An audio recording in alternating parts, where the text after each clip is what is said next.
इस वजह से इस बार कट ऑफ डाउन जाएगी। ये मैं गारंटी से आज लिख के दे रहा हूं आपको, लिख लेना कि 2026-27 की जो कट ऑफ होगी वो डाउन होगी 2027। केवल 3 सबसे ज्यादा जरूरत वाली चीजें अगर आपको सिलेक्शन लेना है तो, एक तो आपकी क्लासेस, एक आपकी बुक्स और एक आपके मॉक, ये 3 चीजों से सिलेक्शन ले जाते हो आप।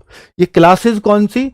क्लासेस अगर आप एकदम फ्रेशर हैं या आपने पहले कभी कोई बैच से अच्छे से चीजें कंप्लीट नहीं की है, या आपने कोशिश बैच तो का हिस्सा तो बने लेकिन उससे कभी क्लास नहीं कर पाए, तो मैं कहूंगा फिर आप बैच में जाइए और बैच को कंप्लीट करिए। वीर बैच अभी चला है। और अगर आप ये कहते हैं कि सर हमने बैच बहुत अच्छे से कंप्लीट कर रखा है, हमें सिर्फ रिवीजन की जरूरत है, तो फिर आप प्रैक्टिस सेट्स में जाइए। फिर आपको कोई पैसा खर्च करने की जरूरत नहीं है। अगर आप अपनी तैयारी को ठीक ठाक मानते हैं तो फिर प्रैक्टिस सेट से काम हो जाएगा। दूसरा, अगर मैं बुक्स की बात करता हूं तो भाई बुक्स तो आपको पढ़नी पड़ेंगी, चाहे आप प्रैक्टिस में हो चाहे आप बैच से पढ़ाई कर रहे हो। अगर आप बैच से पढ़ाई कर रहे हो तो वहां नोट्स भी पढ़ रहे होगे, तो नोट्स, अब जैसे मैथ रीजनिंग के लिए तो मैं हमेशा आपसे कहता हूं कि भाई मैथ रीजनिंग के लिए ना आप बुक से प्रैक्टिस करो, वो आपको कॉन्फिडेंस देंगी। नोट से आप बार बार नोट्सों को देख रहे हो, नहीं, देखने से कुछ नहीं होता। मैथ रीजनिंग प्रैक्टिस करने की चीजें हैं। हिंदी, क्योंकि नोट्स में हो सकता उतनी सारी चीजें ना लिखवाई जाएं, जैसे मान लीजिए आप उसकी बात करते हैं मुहावरे, तो सारे नहीं लिखवा पाएगा कभी भी कोई भी, तो इसलिए हिंदी की बुक वहां नीड पड़ जाएगी, है ना। पर्यायवाची कोई सारे नहीं लिखवा सकता, इसलिए बुक पे थोड़ा टिक मार करके चलेंगे और वो सब कुछ वही क्वेश्चंस होंगे इन बुक्स में, तो एसएससी जीडी वाली में, चाहे हिंदी हो चाहे मैथ हो चाहे रीजनिंग हो चाहे जीएस, जो अब तक पूछे गए हैं एसएससी जीडी में।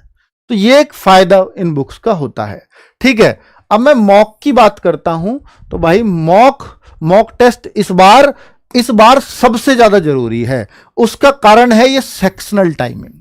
मॉक टेस्ट इस बार चूंकि 15-15 मिनट में अगर आपको मैथ करना पड़ेगा, 15 मिनट में रीजनिंग, 15 मिनट में जीएस और हिंदी की टेंशन नहीं है, केवल 15 मिनट में 20 क्वेश्चन कैसे करोगे इस बात की टेंशन है। और ये मॉक लगातार दे दे करके ये प्रैक्टिस करोगे, और मिनी मॉक में भी यही प्रैक्टिस कराऊंगा इस बार, तो उससे एक कॉन्फिडेंस आएगा।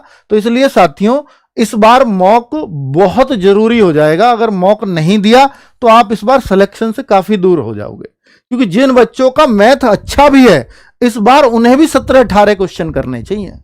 जिन बच्चों की रीजनिंग अच्छी भी है वो भी इस बार 17-18 पर रुक जाए तो अच्छा है, क्योंकि हमारा असली टाइम वही 2-3 क्वेश्चन खाते हैं।